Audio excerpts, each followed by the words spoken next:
Hello everybody, how are you? Hope you're really well. It's Yasmin here. So, what's news out in the world? How is everybody? Today what I thought I would do is I would sum up the results of my 2 and a bit hour conversation that I had on the weekend with Chris Brennan. Now, actually, stupidly, I haven't brought his book up here. I bought his book online and I wanted to show it to you, but I'll show it to you another time. It's called Hellenistic Astrology. And I've posted the link to the podcast that we did already on the page. And I know lots of you have already clicked on it. In fact, lots of you already listened to his podcast, which is the Astrology Podcast, which is exciting. I didn't know that that you guys were into that, so that's brilliant.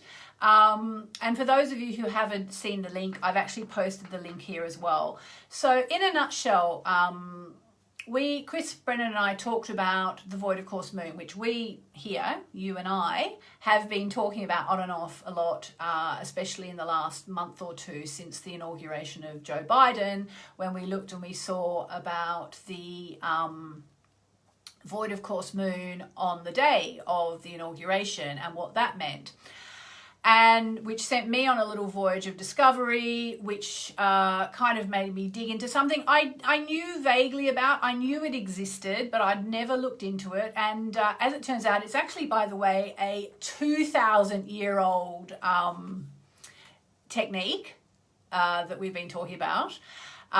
The original way of doing the void of course moon. So let me just tell you, so basically what we did was what I did with Chris, and you can listen to the whole thing when you've got, 2 hours to spare. What we said was that there are basically 3 ways to define the void of course moon. So the first way, the oldest way, and I think in a way, maybe it's the way we should be looking at it, is initially, back in the day in Hellenistic astrology, the void of course moon was actually said to occur when the moon wasn't going to make any aspects to any planets, regardless of sign boundaries, for the next 30 degrees, okay? And if you're an astrologer, you might think, gosh, 30 degrees, that's a lot of ground for the moon to cover without making any aspects to any of the other planets. And indeed, it wasn't until somebody sent me a link to AstroSeek. I think the link might be calendar.astroseek.com, or just go to AstroSeek. You'll find a void of course moon calculator on there. And you can choose the Hellenistic, they have a drop-down menu of kind of which void of course definitions you want to use, and they have a Hellenistic option. And when you do that, you can see that, lo and behold, there are actually times, I would say between I did a few random years. From that, I would say between 1 and 4 times a year it happens. Doesn't happen very often. And between 1 and 4 times a year, that's not accurate. That's me guessing from having had a quick look. The moon actually doesn't make any major or Ptolemaic aspects to any of the planets for 30 degrees, not taking sign boundaries into account. So that was the original void of course moon definition. And it was actually applied in natal charts. Okay. So, fast forward to medieval times, and fast forward to, I think we said it was about the 6th, 7th and 8th century, something like that, when horary started to come into the picture, and new definitions of the void of course moon started to emerge. You can hear all this in the podcast if you want to listen to it. I know this is probably going to be over a lot of people's heads today, but have a listen. You might be able to keep up. Chris was really good at slowing me down and, you know, just going really slowly and steadily. All you really need to know is that there are 30 degrees in each sign, and there are 12 signs, and that makes sense because the circle of the horoscope is 360 degrees, and just go from there. So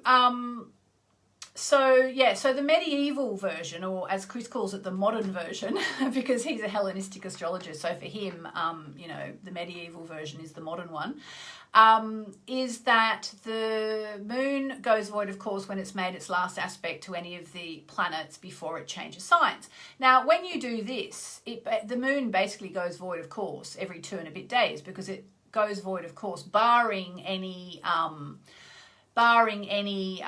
you know, planetary placements at, you know, 29.59 degrees and something at 000 degrees of the next sign, or something, you know, whatever it is like that.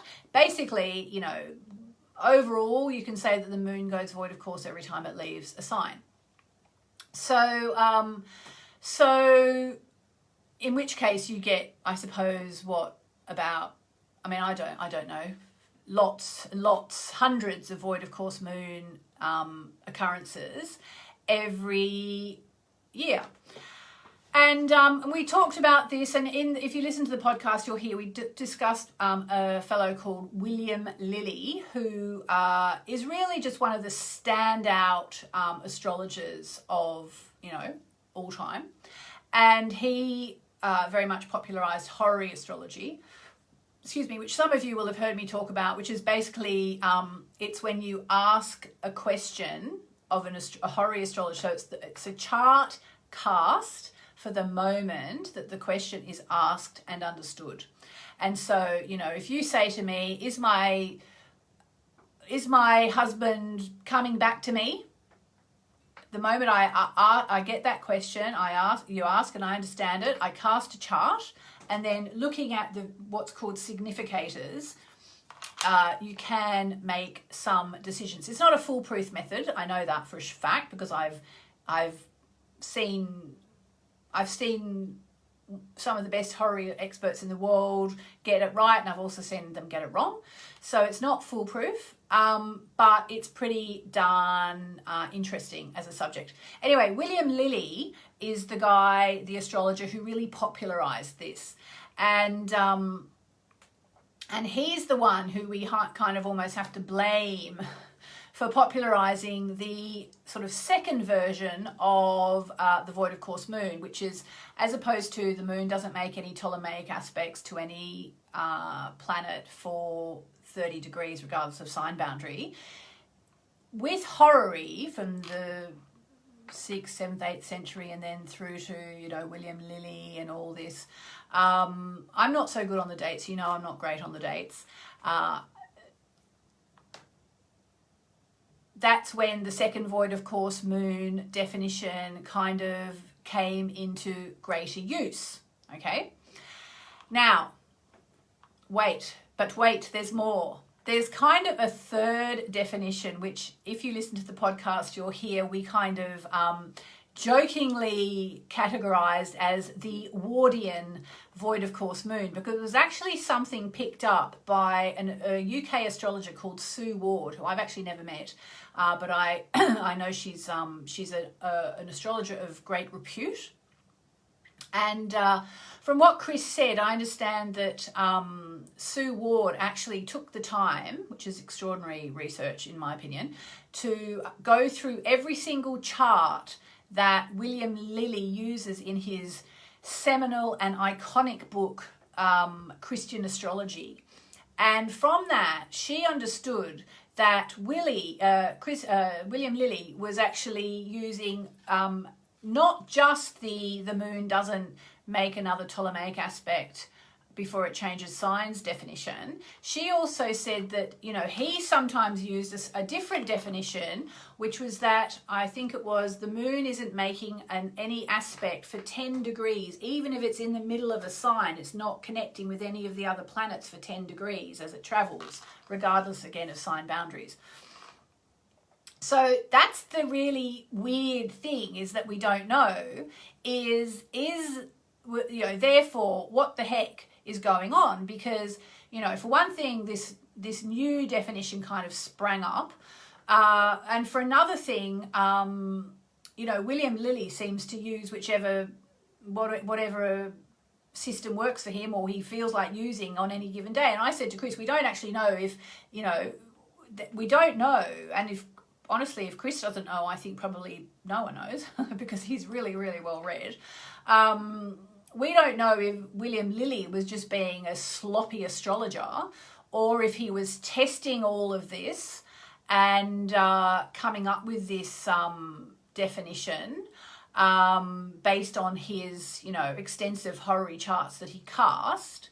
And then why was he kind of throwing in this third use of the not making an aspect for 10 degrees? Why was he chucking that in? Was that because it suited him, because it suited the charts, research, or is it because, in fact, you know, we all should have just stuck to the 2,000-year-old original and best definition in the first place? So we kind of weren't able to answer that question. And in a way, we have to just kind of think on it and probably test it. I said to Chris that I might, if I'm allowed, if I'm, you know, invited, if I'm asked at some point in the future, or you actually have to apply, if I get to go to any conferences, maybe I could research this. I wouldn't mind researching the charts of people who were born under the medieval/modern definition of the void of course moon and kind of testing it, because there were some mitigating circumstances. For example, I think in the Hellenistic version it was, and I hope I'm not mixing up my versions, but it was in the Hellenistic version, that the moon is void of course in a natal chart if the moon isn't making any aspects for 30 degrees, unless one of the benefic planets is either on an angle or in an angular house. And I need to check that, because that might actually even be the medieval version. So basically the conversation was amazing. It kind of blew my mind. Did it leave me any clearer on whether or not the moon was void of course when Biden was sworn in?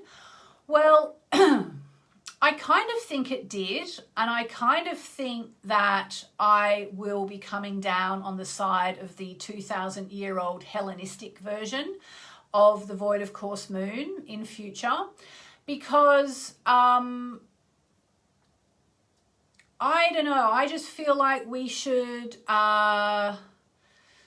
stick with the original versions. I do. And as I said in the podcast, if you listen to it, you know, I believe astrology is a kind of a divine revelation. And can we just go and make up new stuff? I'm not really sure about that. I mean, I know new techniques come in and, you know, over the years, technology has made it possible to introduce new techniques like solar returns and progress charts and all this. There again, my knowledge of astrological history is, you know, zero compared to Chris Brennan, and he would probably have something to say about that as well. But I think the bottom line is I'm going to start testing more about the Hellenistic version and maybe worrying less about the medieval/modern version. And the reason why I was really, really keen to speak to Chris before ASAP was because my Moonology Diary 2022 is in the final stages of the very final edit. And I had been contemplating including the void of course moon times because I'd been asked for them. And I really wanted to make up my mind about whether or not I wanted to include that. And I've come down on the side of no. That's what I can report from the trenches here. Having had a 2-hour plus conversation with someone who absolutely knows what he's talking about, and having considered it, you know, in the light of this, I said to him, like, talking to him was like 10 years of research, you know, it was amazing. And so I've come down on the side of no. And it's very interesting because I have always used the void of course moon ever since I started doing astrology, the modern/medieval version. And I said mainly because of a book that I read when I was learning astrology, which I have always highly, highly recommended, which is called Secrets from a Stargazer's Notebook by Debbie Kempton Smith. And in that, she talks about the void of course moon. And she talks about an astrologer called Al Morrison who popularized it. And she talks about him printing out all these pamphlets and how he kind of got everyone looking at the void of course moon. But it's the modern one. And I'm thinking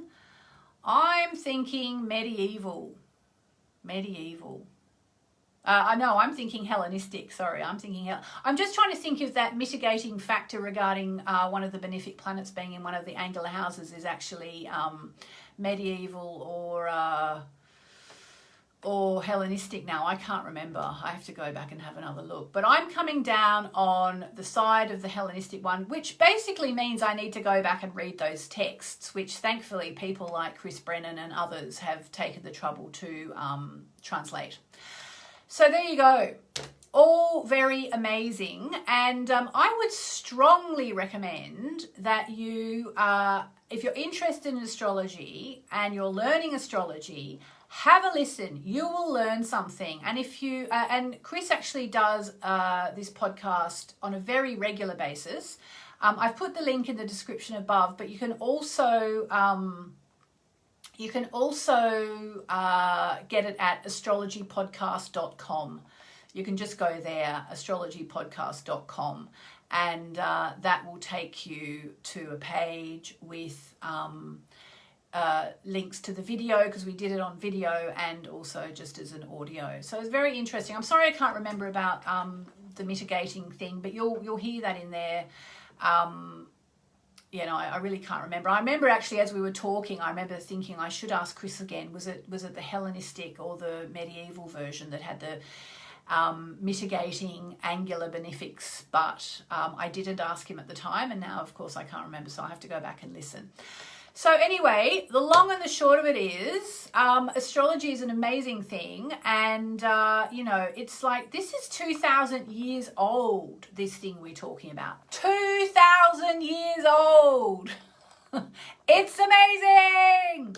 So, and sometimes people say to me, like, oh, astrology, I don't know, I don't believe it, all this. And it's like, well, come on. It's survived for thousands of years. Like, it wouldn't have survived if there's nothing in it. It just wouldn't have survived if there's nothing in it. It works. And one thing that I think, and we didn't talk about this in the podcast, but one thing that I do think, sometimes I think, I did say it was a divine revelation, and sometimes I feel like it's like we're being given a secret code.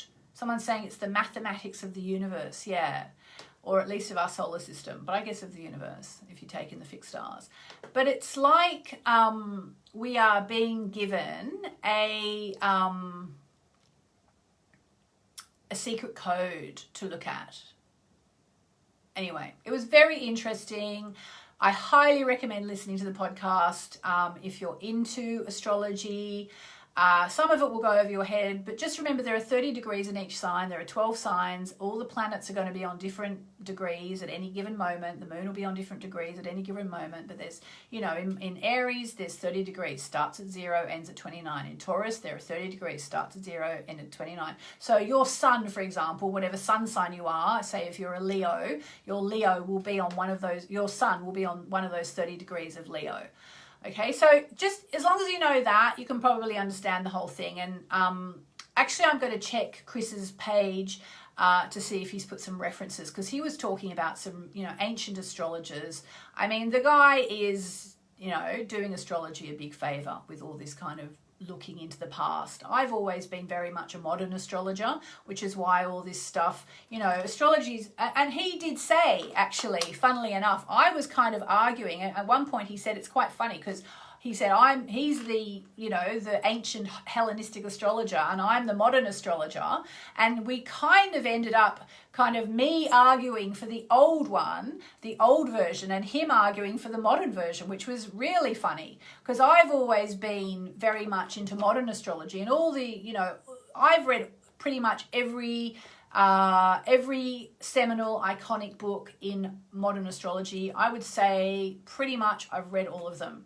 But I haven't done, so I kind of did that in astrology. He did something else. He went right back to the beginning and he read all those ancient texts. So it's kind of interesting. Someone's saying, when's the podcast? The podcast has been and done. We recorded it on the spur of the moment on Sunday. And if you click the link above or below or to the side, you can hear it. Okay, I am actually about to go and speak to a really amazing person. I'm late now, so I'm afraid there's no card today. I'm really sorry, but I'll be back tomorrow. Mwah, mwah, mwah. And we can continue this discussion further, and I will find out about the mitigating circumstances of the angular benefics, and I'll try and remember which void of course moon they go with. Lots of love.